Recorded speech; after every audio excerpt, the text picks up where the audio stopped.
ಸಮುವೇಲನ ಎರಡನೆಯ ಗ್ರಂಥ ಅಧ್ಯಾಯ 16.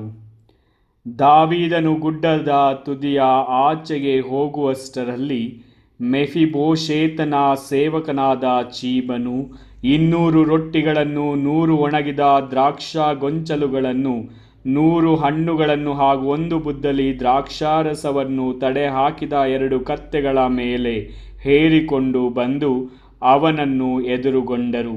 ಅರಸನು ಚೀಬನನ್ನು ನೋಡಿ, ಇವುಗಳನ್ನು ಏಕೆ ತಂದೆ ಎಂದು ಕೇಳಿದನು. ಅವನು ಕತ್ತೆಗಳನ್ನು ಅರಸರ ಮನೆಯವರು ಸವಾರಿ ಮಾಡಲೆಂದು, ಹಣ್ಣು ರೊಟ್ಟಿಗಳನ್ನು ಆಳುಗಳು ತಿನ್ನಲೆಂದು ಹಾಗೂ ದ್ರಾಕ್ಷಾರಸವನ್ನು ಅರಣ್ಯದಲ್ಲಿ ದಣಿದವರು ಕುಡಿಯಲೆಂದು ತಂದಿದ್ದೇನೆ ಎಂದು ಉತ್ತರ ಕೊಟ್ಟನು. ಅರಸನು ಮತ್ತೆ, ನಿನ್ನ ಯಜಮಾನನ ಮಗ ಎಲ್ಲಿದ್ದಾನೆ ಎಂದು ಕೇಳಲು ಅವನು, ತನ್ನ ತಂದೆಯ ರಾಜ್ಯವನ್ನು ಇಸ್ರಾಯೇಲರು ಈ ದಿನ ತನಗೆ ಮರಳಿ ಕೊಡುವರೆಂದು ಹೇಳಿ ಅವನು ಜೆರುಸಲೇಮಿನಲ್ಲೇ ಉಳಿದುಕೊಂಡನು ಎಂದನು. ಆಗ ಅರಸನು, ಮೆಫಿಬೋಶೇತನ ಆಸ್ತಿಯೆಲ್ಲ ನಿನ್ನದೇ ಎಂದು ಹೇಳಿದನು. ಅವನು, ಅರಸರೇ, ನಿಮಗೆ ಸಾಷ್ಟಾಂಗ ನಮಸ್ಕಾರ ಮಾಡುತ್ತೇನೆ. ನನ್ನ ಒಡೆಯರೇ, ನಿಮ್ಮ ದೃಷ್ಟಿಯಲ್ಲಿ ನನಗೆ ದಯೆ ದೊರಕಲಿ ಎಂದನು. ಅರಸನಾದ ದಾವೀದನು ಬಹುರೀಮಿಗೆ ಬಂದಾಗ, ಸೌಲನ ವಂಶದವನೂ ಗೇರನ ಮಗನೂ ಆದ ಶಿಮ್ಮಿ ಎಂಬವನು ದಾವೀದನನ್ನು ಶಪಿಸುತ್ತಾ ಆ ಊರಿನಿಂದ ಹೊರಗೆ ಬಂದನು. ಅವನು ದಾವೀದನ ಅವನ ಎಲ್ಲ ಸೇವಕರ ಎಡಬಲದಲ್ಲಿದ್ದ ಸೈನಿಕರ ಹಾಗೂ ಶೂರರ ಕಡೆಗೆ ಕಲ್ಲೆಸೆಯತೊಡಗಿದನು. ಅಲ್ಲದೆ ಅವನು ದಾವೀದನನ್ನು ಶಪಿಸುತ್ತಾ, ನಡೆ ಕೊಲೆಗಾರನೇ, ನೀಚನೇ, ನಡೆ.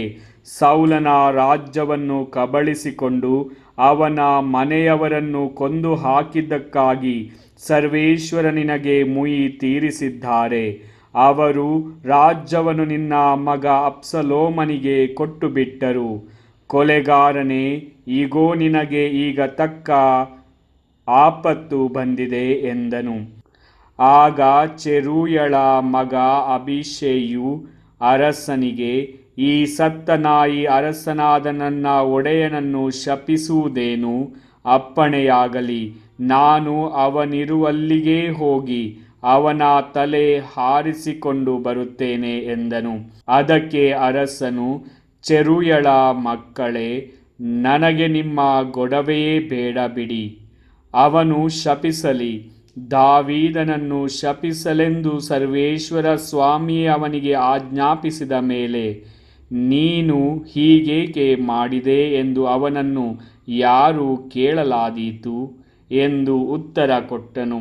ಇದಲ್ಲದೆ ಅವನು ಅಬೀಷೈಗೂ ಅವನ ಎಲ್ಲ ಸೇವಕರಿಗೂ, ನೋಡಿ, ನನ್ನಿಂದ ಹುಟ್ಟಿದ ನನ್ನ ಮಗನೇ ನನ್ನ ಪ್ರಾಣವನ್ನು ತೆಗೆಯಬೇಕೆಂದಿರುವಲ್ಲಿ ಈ ಬೆನ್ಯಾಮೀನನು ಹೀಗೆ ಮಾಡುವುದು ಯಾವ ಲೆಕ್ಕ? ಬಿಡಿ, ಅವನು ಶಪಿಸಲಿ. ಹೀಗೆ ಮಾಡಬೇಕೆಂದು ಸರ್ವೇಶ್ವರನೇ ಅವನಿಗೆ ಆಜ್ಞಾಪಿಸಿದ್ದಾರೆ. ಬಹುಶಃ ಸರ್ವೇಶ್ವರ ನನ್ನ ಕಷ್ಟವನ್ನು ನೋಡಿ ಈ ದಿನ ಶಾಪಕ್ಕೆ ಬದಲಾಗಿ ನನಗೆ ಶುಭವನ್ನು ಅನುಗ್ರಹಿಸಿಯಾರು ಎಂದು ಹೇಳಿದನು. ದಾವೀದನೂ ಅವನ ಜನರು ದಾರಿ ಹಿಡಿದು ಹೋಗುವಾಗ ಶಿಮ್ಮಿಯು ಶಪಿಸುತ್ತಾ ಕಲ್ಲು ಮಣ್ಣು ತೂರುತ್ತಾ ಗುಡ್ಡದ ಓರೆಯಲ್ಲಿ ಸಮಾನಾಂತರದಲ್ಲೇ ನಡೆಯುತ್ತಿದ್ದನು. ಅರಸನು ಅವನ ಜೊತೆಯಲ್ಲಿ ಬಂದವರೆಲ್ಲರೂ ದಣಿದವರಾಗಿ ಜೋರ್ಡಾನ್ ಸ್ಥಳವನ್ನು ಸೇರಿ ಅಲ್ಲಿ ವಿಶ್ರಮಿಸಿಕೊಂಡರು. ಅಷ್ಟರಲ್ಲಿ ಅಬ್ಸಲೋಮನು ಎಲ್ಲ ಇಸ್ರಾಯೇಲರೊಡನೆ ಜೆರುಸಲೇಮಿಗೆ ಬಂದನು. ಅಹೀತೋಫೆಲನು ಅವನ ಸಂಗಡ ಇದ್ದನು. ಅಕೀರ್ಯನು ದಾವೀದನ ಸ್ನೇಹಿತನೂ ಆಗಿದ್ದ ಹುಷೈಯು ಅಬ್ಸಲೋಮನ ಬಳಿಗೆ ಬಂದು, ಅರಸರು ಚಿರಂಜೀವಿಯಾಗಿ ಬಾಳಲಿ, ಅರಸರು ಚಿರಂಜೀವಿಯಾಗಿ ಬಾಳಲಿ ಎಂದು ಘೋಷಿಸಿದನು. ಅಬ್ಸಲೋಮನು ಸ್ನೇಹಿತನ ಮೇಲೆ ನಿನಗಿದ್ದ ಪ್ರೀತಿ ಇಷ್ಟೇ ತಾನೇ? ನೀನು ನಿನ್ನ ಸ್ನೇಹಿತನೊಡನೆ ಏಕೆ ಹೋಗಲಿಲ್ಲ ಎಂದನು. ಅದಕ್ಕೆ ಹುಷೈಯು, ಹಾಗಲ್ಲ ಸರ್ವೇಶ್ವರ, ಈ ಜನ ಹಾಗೂ ಇಸ್ರಾಯೇಲರೆಲ್ಲರೂ ಯಾರನ್ನು ಆರಿಸಿದ್ದಾರೋ ಅವನ ಪಕ್ಷದವನಾಗಿರುತ್ತೇನೆ. ನಾನು ಅವನ ಬಳಿಯಲ್ಲಿಯೇ ವಾಸಿಸುತ್ತೇನೆ. ಇದಲ್ಲದೆ ನಾನು ಈಗ ಸೇವೆ ಮಾಡಬೇಕೆಂದಿರುವುದು ರಾಜಪುತ್ರನ ಸನ್ನಿಧಿಯಲ್ಲಿ ಅಲ್ಲವೇ? ನಿಮ್ಮ ತಂದೆಯ ಸನ್ನಿಧಿಯಲ್ಲಿ ಸೇವೆ ಮಾಡಿದಂತೆ ನಿಮ್ಮ ಸನ್ನಿಧಿಯಲ್ಲಿ ಸೇವೆ ಮಾಡುವೆನು ಎಂದು ಉತ್ತರ ಕೊಟ್ಟನು.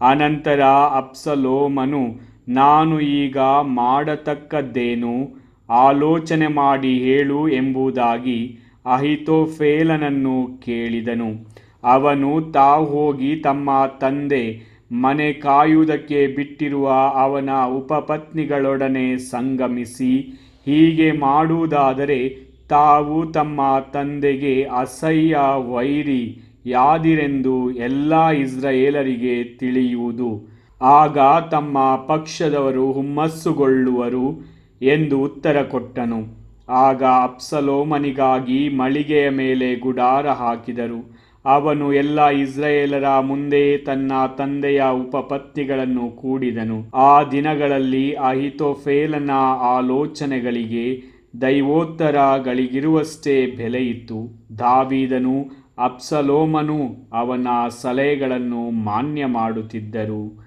ಪ್ರಭುವಿನ ವಾಕ್ಯ.